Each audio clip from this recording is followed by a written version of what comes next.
The Chia culture from 2400 to 1900 BC that resided in part of present-day China are also known to have used forks. A couple of thousand years later, the fork's popularity in the Western world spread via the Silk Road into Venice, with one of the earliest recorded instances of forks in Venice coming from an 11th century story of the wedding of a Byzantine princess, Theodora Anna Ducana, to Domenico Selvo. She supposedly brought gold forks as part of her dowry. However, the God-fearing Venetians saw these pronged monstrosities as a slight against the Lord himself, who gave us perfectly good fingers to eat with. And if you're now thinking we're exaggerating, consider this quote from St. Peter Damian. God in his wisdom has provided man with natural forks, his fingers. Therefore, it is an insult to him to substitute artificial metallic forks for them when eating. Of course, in the book of Samuel, chapter 2, verse 13, thought to have been composed around 640 to 540 BC, it states that Jewish priests' assistants used forks. And the priest's custom with the people was that when any man offered sacrifice, the priest's servant came while the flesh was in seething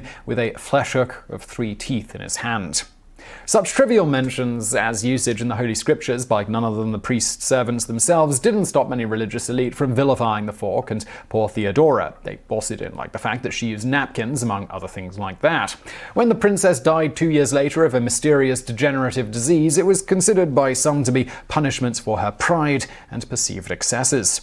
Despite being mentioned as okay to use in the Hebrew Bible, forks in the Western world continued to carry this negative stigma due to their association with Eastern decadence and being perceived as an affront to God. The fork's popularity began to grow, however, during the 16th century due to the infamous historical trendsetter Catherine de' Medici. She helped popularize the fork with the French tables after her marriage to Henry II. At this time, anything Italian was in vogue thanks to the Renaissance. The fork also became more popular as hygiene ideals began to change, particularly as people started bathing and washing less frequently around this time, as previously noted. Naturally, the fork began to seem increasingly attractive to those who preferred their food to be free of anything on their hands. However, many men still rejected them as they were considered too feminine. This attitude began to alter when they began to be crafted with ruffled cuffs. This might seem strange to us, but let's not forget that high heels were originally invented for men, who also commonly wore tights. On that note, when forks began gaining in popularity, this resulted in less of a need for a pointed knife during mealtimes. As such, in 1669, Louis XIV, the same guy who loved doing up his hair wearing tights and high heels, as was the manly fashion at the time,